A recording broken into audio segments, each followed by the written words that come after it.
Hey guys, this is Eric Weingartner with Weingartner Racing.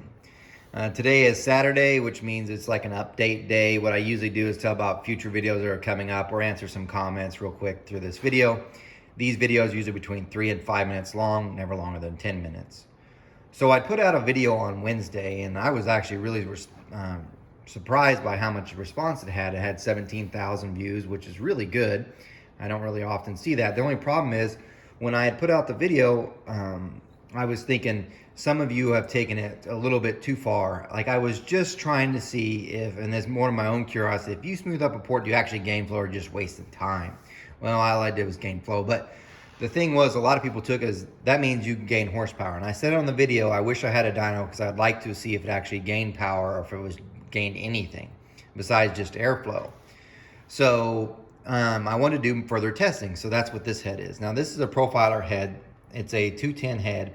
And if God willing, if I can get this done by the end of the day, the video will come out tomorrow, God willing. But it's a little bit different from the last one because the last one was a Dragon Slayer and it had CNC chambers. This one has an ASCAS chamber.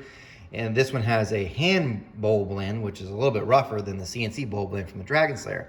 So if I do the same thing on this, I'm gonna try to do a flow bench before and after. Now it's not quite from the factory because I've already redone the valve job. So it's different from what it is from the factory, but still it's ASCAS besides my valve job.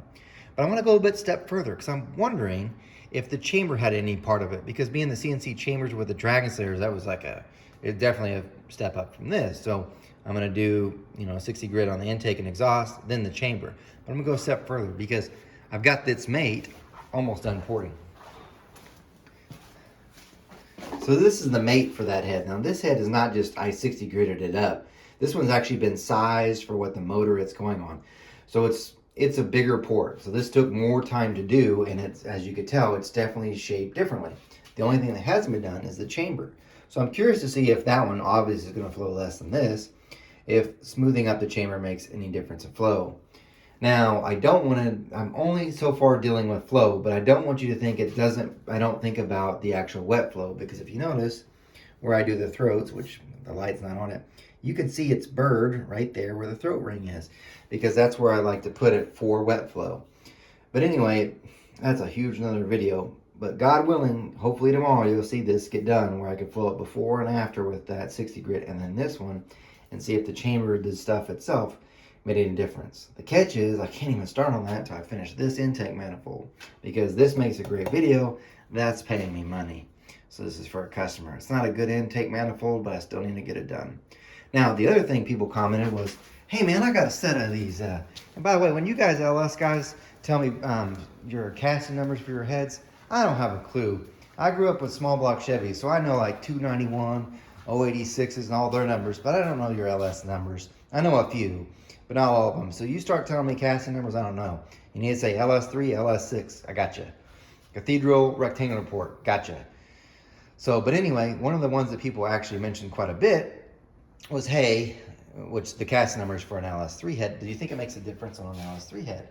Well, this customer sent in this pair, but it actually sent in this pair first. Now this pair is cracked, so I'm going to try to contact the customer and see if he wouldn't mind that I do the same test. So I'll flow it like it is, and then I'll 60 grit it, and we'll see if it gains anything. Because there's a good chance that this one won't gain anything. The Dragon Slayer has a little bit different port design and shape, and different things need to be done that need to be addressed.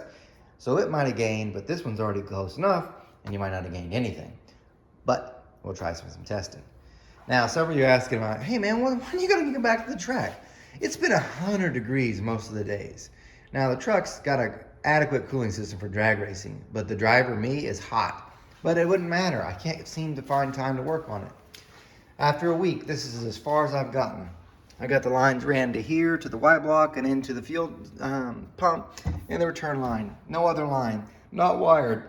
No time. Matter of fact, I only just did this yesterday. That's how far behind I am. I just don't have time to work on my own stuff. Boy, I'd like to, though. I do want to show you this, though. So, many of you have seen, this is the blow-through carburetor that I used on the engine that's going to go on the S10. And it did pretty good on the dyno, but I was curious so I contacted Mark Whitener and I was like, hey man, is there any way I can run this NA? He said, yeah, just change the power valve out in the front and plug it and then square jet it. Well, I didn't have square jets for this one, but I got close enough. So what I'm gonna do is I'm actually gonna run it with this one, NA, and it should work out okay. I bet you the jetting in the intermediate circuit's gonna be off. But I only run wide open throttle really at the racetracks, it's not a big deal. So anyway, that's gonna go on. Anyway, I wanna leave with one final thing for today. This week I had the opportunity to meet Chief from that racing show that was on television. And I have to say, he's actually a really good guy. So I was with him for several hours, and I won't reveal anything that we talked about, not because he asked me to not say anything. I just don't think it's right. Some people blab and blab, and I just don't want to be that. We just had a normal conversation between two people. Doesn't mean to be shared with the world. So you might say, why are you even talking about it then? I'm not even trying to name drop. What I am trying to say is, if you had met him, like let's say he never became famous and you'd met him at a race, you would think he's just a normal guy and a good guy, a normal race guy and someone you could get along with. So I just wanted to share that with you because I don't know, I think sometimes internet and stuff paints people and things in a different light. And he didn't ask me to say any of this, for the record, none of it. I'm just giving you my opinion on this, and that's the only opinion I'll ever give on the matter. But take it for whatever it's worth. Anyway, you guys take care, and thanks for watching.